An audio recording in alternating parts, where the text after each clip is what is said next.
Tripura bamboo mission ও TRRM এর সহযোগিতায় দক্ষিণ ঊনকোটি SHG ভিলেজ ফেডারেশন এবং পানিসাগর পেকুছড়া ভিলেজ ফেডারেশনে নর্থ ইস্ট কাউন্সিলের আর্থিক সহযোগিতায় আগরবাতি তৈরির ক্লাস্টার বানানো হয়েছে।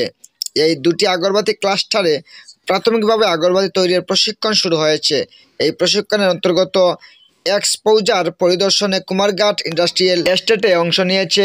এক্সপোজার পরিদর্শনের সময় তারা আগরবাতি তৈরির প্রক্রিয়া, ব্যবহৃত স্বয়ংক্রিয় যন্ত্রপাতি এবং মান নিয়ন্ত্রণের পদ্ধতিগুলো পর্যবেক্ষণ করার সুযোগ পেয়েছে।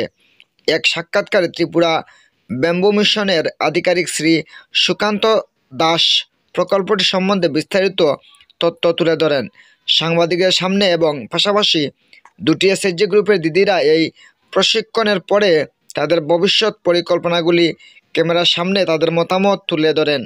কুমারঘাট থেকে বিকাশ কপালের রিপোর্ট, স্টার ত্রিপুরা। নমস্কার, আমার নাম সুকান্ত দাস, আমি ত্রিপুরা ব্যাম্বু মিশন থেকে। আমাদের আজকে যে এক্সপোজার ভিজিট তারা দু জায়গা থেকে এসছে। একটা হলো আপনার পেকুছড়া ভিউ, সেটা আপনার পানিসাগরে, আর একটা হলো আপনাদের সাউথ ঊনকোটি ভিউ, সেটা আমাদের কুমারঘাটের অন্তর্গত। অ্যাকচুয়ালি আমাদের যে প্রকল্প, আমাদের NEC আন্ডারে একটা প্রকল্প আছে, সেটাতে আমরা 200 আগরবাতি মেশিন কিনেছি।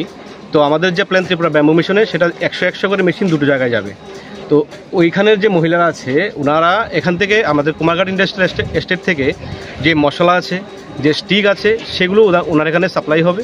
তো ওদের যে দিদিরা যে কাজ আছে, দিদিরা ওইখানে যে আগরবাতিগুলো আছে, আগরবাতিগুলো ওই অটোমেটিক মেশিনগুলোতে বানাবে। তো আমাদের এখানে একজন ভেন্ডার ফিক্স করা আছে। তো ওই ভেন্ডার কী করবে, প্রতি সপ্তাহে ওদেরকে যে মেশিনারিজ দরকার, যে স্টিকের দরকার, যে মশলার দরকার, সবগুলো ওরা প্রোভাইড করবে। তো ওরা সেম প্রতি উইকে যে কাঁচামালটা বানানো হবে সেখানে, সেই কাঁচামালটাও দিদিদের থেকে ব্যাক করে কুমারঘাট ইন্ডাস্ট্রিয়াল এস্টেটে নিয়ে আসবে।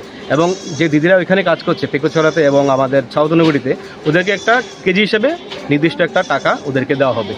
তো আমাদের মোটামুটি এখন যেহেতু দিদিরা নতুন কাজ করছে, যেহেতু নতুন প্রাথমিকভাবে আমরা ঠিক করেছি যে 9.5 টাকা করে ওদেরকে প্রতি কেজিতে দেওয়া হবে। তো এখানে ওদের 9.5 টাকার মধ্যে একটা ভাগ আছে, যেমন যারা মেশিনে বসে কাজ করবে ওদের একটা অংশ আছে, যারা ওই স্টিকগুলোকে শুকাবে ওইটা একটা অংশ আছে, যারা এগুলোকে ক্যারি করে নিয়ে যাবে ওদের একটা অংশ আছে, তারপর যেরকম একটা ইলেকট্রিক বিল আছে, একটা ঘর ভাড়া আছে, সব কিছু মিলিয়ে আমরা 9.5 টাকাটা ধার্য করেছি। এটাকে একটা ইন্ডাস্ট্রিয়াল স্ট্যান্ডার্ড অনুযায়ী।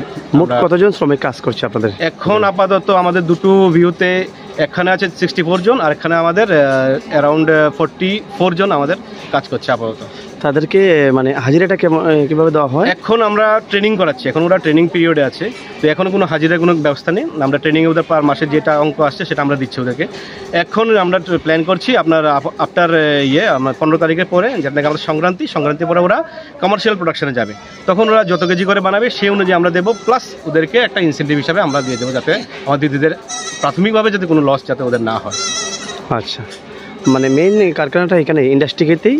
হ্যাঁ, অ্যাকচুয়ালি মেইন যে কারখানাটা সেটা আমাদের ইন্ডাস্ট্রি থেকে হবে, যেটা আমরা বলি ARC, আগরবাতি রিসোর্স সেন্টার, সেটা আমাদের ইন্ডাস্ট্রিয়াল এস্টেটে আছে। এখান থেকে দুটো ইউনিট একসাথে অপারেট হবে। আচ্ছা, ধন্যবাদ।